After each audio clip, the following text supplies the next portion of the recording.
Hi everybody, welcome back to DayZ and another one of my custom structure files, JSONs that you can use for PC, console, PlayStation and Xbox. And this one is just north of Novy Sobor. And the idea behind this structure is that it is a temporary kind of hospital place, treating the local residents. Although looks like there's been an artillery strike just on the town, which isn't very nice. So as you can see, we've got queues of vehicles who are trying to get into this place or just trying to get past it. And I've kind of put in this kind of roadway, and then we've got these two big hangars that are stuck together to make a larger structure. We've got some vehicle wrecks hanging around. Oh, over there is a water tower with a water pump underneath, so you've got access to water. And then when you come in, there's some military tents there. There's some medical tents there. Now, all of this, if you follow the instructions in the README, full instructions are supplied. They'll spawn gear in. And I've also added something a little bit different as well. If you go along the walls, I've added wood piles. Now, when you add lumber piles via a JSON, what happens is every time there's a restart, they replenish and that they go back to full. And so also I've put a table down, and there's like a saw and some wire and some nails and an axe. So there's some of the consumables you would use. Now, these don't spawn in as part of the loot economy of the server.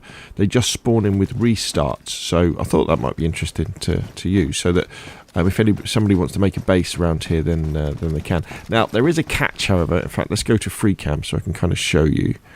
The problem with this place is that it's built on a bit of a angle because of the floor, because of the ground underneath it. Let's go up so you can kind of see.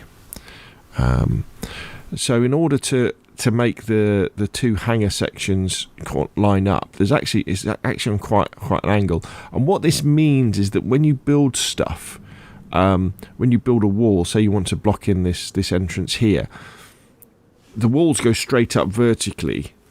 And so that's at an angle to the floor of the actual structure. I built this for someone on one of my private servers, and it wasn't really until he started building stuff and pointed that out I was like, a bit of a shame there. But what I might work on is a way of trying to level it out. Because I mean, in theory, you can level stuff out. You know, you can put it in straight, and then you could add things like the castle walls in to create like a foundation. Often you're much better off starting with some ground that's very level to start off with. But I still think it's an interesting place to visit. It's an interesting point of interest. Funnily enough, let's just go over here. So this is the water tower. As you can see, there's a water pump underneath the water tower.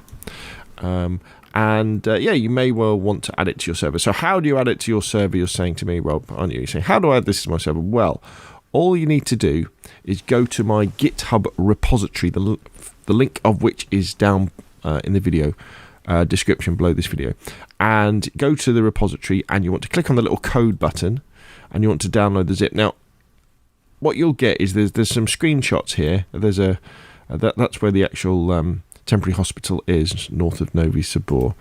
And what you're very, very interested in is the README file.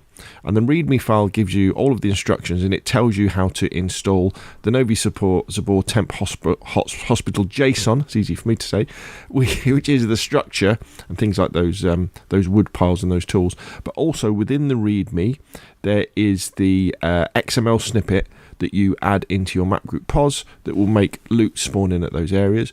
Also, I have included the Novy Sobor Temp Hospital.dze file.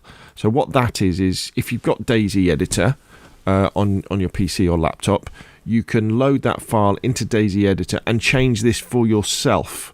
So you can put it somewhere else or add more stuff, take stuff away, whatever you want to do.